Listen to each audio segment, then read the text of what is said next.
চনা বুট রান্না করবো, সেজন্য আমরা হাঁড়ি পাতিলের মধ্যে রাতের বেলা সিদ্ধ করে রেখেছি। সেজন্য দেখেন আমরা আজকে চনা বুট রান্না করব। দেখুন কীভাবে রান্না করি। এখন আলু দিব, এই দুটো আলু দিব। আলুগুলোকে কেটে নেব যাতে আলু আর বুট একসাথে হয়ে যায়। সেজন্য এগুলোকে সেদ্ধ করার জন্য প্রথমে একটু ভালোভাবে ধুয়ে নিতে হবে। একটা চালনের মধ্যে আমরা বুট আর আলুগুলোকে ধুয়ে নিয়েছি যাতে পরিষ্কার হয়ে যায়।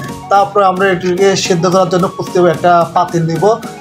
পাতিলের মধ্যে যাতে সেদ্ধ করার জন্য দেখেন পাতিল নিয়েছি, এটা আমরা সেদ্ধ করব যাতে দ্রুত দুটো একসাথে হয়ে যায়। তারপর একটা সরা দিয়ে দিব যাতে আপনার বুটগুলো সিদ্ধ হয়ে যায় দ্রুত। সেই জন্য এরপর আমরা আস্তে আস্তে পেঁয়াজ রসুন সব কিছু নিয়ে দিয়েছি, আদা সব কিছু নিয়ে দিয়েছি যাতে দ্রুত রান্না করার জন্য। দেখেন আলু আপনার পেঁয়াজ রসুন কাঁচামরিচ সবগুলো কাটা শেষ। এরপর আমরা আলুগুলো বুটগুলো সিদ্ধ হয়ে গেলো, এগুলোকে ছেঁকে নেবো ভালোভাবে। একটু পানি দিব যাতে একটু গরম ছিল তো প্রচুর, সেই জন্য একটু। এরপর আমরা তেল দিয়ে দিলাম একটা পাতিলের মধ্যে রান্না করার জন্য, পুরের মধ্যে তেল দিতে হবে। এরপর পেঁয়াজ কাটা দিয়ে দিলাম, পেঁয়াজ কাটার পরে কাঁচামরিচ দিয়ে দিলাম, তারপরে আদা, তারপরে রসুন দিয়ে দিয়েছি। আমরা একটু হালকা একটু টমেটো দিয়েছি যাতে একসাথে হয়ে যায়। একটু ভালোভাবে নিয়ে নিতে হবে, যত নাড়বে তত অনেকটা হয়ে যাবে। একটা গ্রান যখন বেরোবো তখন বুটগুলোকে দিতে হবে, বুঝছেন।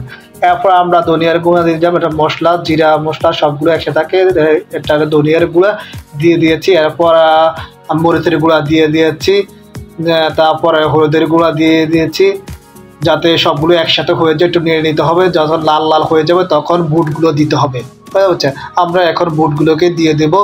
দেখেন বুটগুলো দিয়ে দিলাম। এখন একটু ভালোভাবে নেড়ে দেবো যাতে আপনার মশলাগুলো ভিতরে ঢুকে, সেজন্য ভালোভাবে একটু নিতে হবে। এরপর আমরা পরিমাণ মতো একটু পানি দিয়ে দিব যাতে একটু হয়ে যায় দ্রুত। পরিমাণ মতো যাতে পানি দেয় তাহলে দ্রুত একটু সিদ্ধ হয়, সেই জন্য হয়ে যাবে দ্রুত। তারপর একটু টমেটো দিয়ে দিয়েছি। এখন আমরা সরা দিয়ে দেবো, সরা দিয়ে যাতে দ্রুত সে হয়ে যায়, সেই জন্য একটা হয়ে গেছে আমাদের বুট হয়ে গেছে। আমরা ধনিয়ার গুঁড়ো দেবো, খাবারের সাথে স্বাদ বাড়াবে। এরপর আমরা ধনিয়ার পাতা দিয়ে দেবো, বিলাতি ধনিয়া পাতা, যাতে খাবারের স্বাদ হয়ে যাবে। হয়ে গেছে, আমরা এখন আমরা প্লেটে নিয়ে নেবো খাবার।